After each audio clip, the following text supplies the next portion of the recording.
I really make work based off of what I'm experiencing and the books that I read. So that's a big part of my process. Growing up, I always was a drawer, if you will. My favorite place to draw was in the end table drawers and behind the couch. My mother wasn't a fan of that at all, and I'd sign them. They were all masterpieces in my mind, so it's always been sort of my thing. His mom ran a church program across the street, Ohio Avenue Methodist Church, and we had an art squad called the Bebe Squad. And also the workshops brought in local artists like Amina Robinson, Queen Brooks, Grandpa Smokey Brown, and my Uncle Duart. So art has always been a part of my life. Wabi Sabi has very much given me freedom because it is very hard to sit in front of a stark white canvas and figure out where to make your first mark. So with Wabi Sabi, it gave me a sense of no matter where I make the mark, as imperfect as it could be, it is beautiful. And it just freed my practice. And so when I make mistakes, they're happy mistakes like Bob Ross. It is a aesthetic of impermanence. And there's beauty in that as it continues, as those imperfections continue to build even or age through time. There's beauty in those. A seat at the table actually started off as just a daily sketch, practice sketch, and it developed into a series. In exploring Black life, or even the healing component of it, it's important for us to have a seat at the table to begin to have these conversations so that new work can be done. And in a lot of ways, there haven't been those seats or a table. So in regards to my several seats, I'll bring my own seat, several of them, as a matter of fact. No two people's seat is alike. Everybody brings something different to the table, so it was important to make each seat separate from each other. In my opinion, Black art of the past, because we're kind of moving into a newer generation. And that's what I mean in terms of capturing joy and healing as opposed to just there are some, despair with Black art.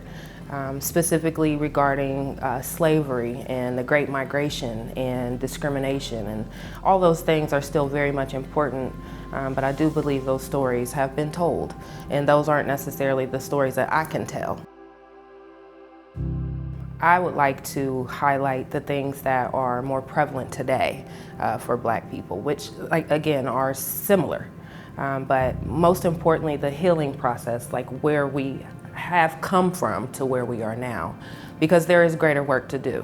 So the healing aspect of Black life, it exists, but it is, I think, in a lot of ways, just not explored.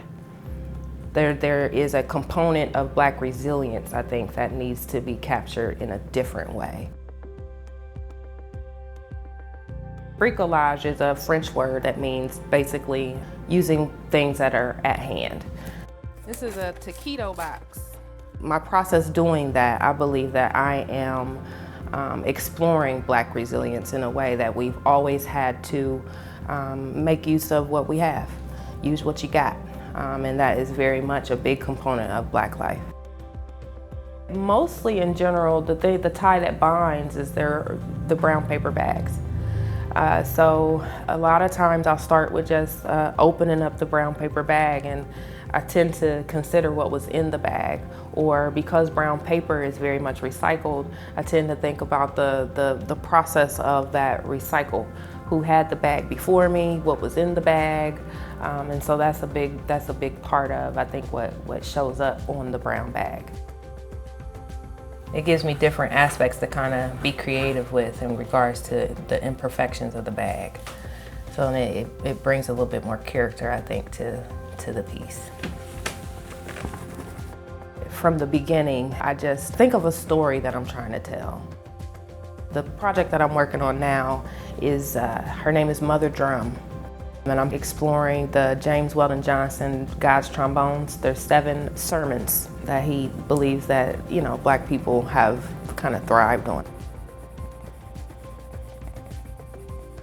I generally start from something that I'm reading, or again, a story that I'm trying to tell. And I use my curated medias. I kind of sift through some magazines and tear out some images, or, you know, cut out a lot of texture is what I find myself using.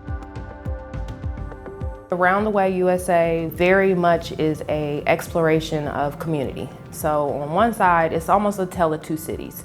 So on one side, you have a beautiful, thriving, vibrant community. On the other side, it's kind of dilapidated, kind of depleted on the other side. So I was exploring community in regard to if there is a difference between a community and a neighborhood.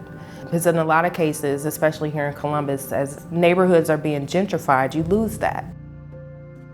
It almost seems like they preserve communities or neighborhoods that they deem, I guess, worth it seems like. So the communities that get washed out, we'll never remember them because they're completely gone.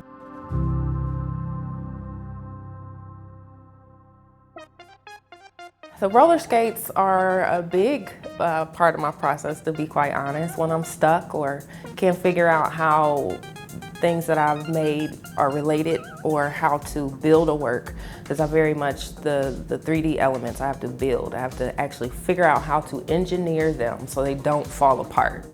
So a lot of that I do on my skates. So I have a strobe light, I close the curtains, and I turn my music up as loud as I can. And, you know, I kind of just twirl around here. It does help.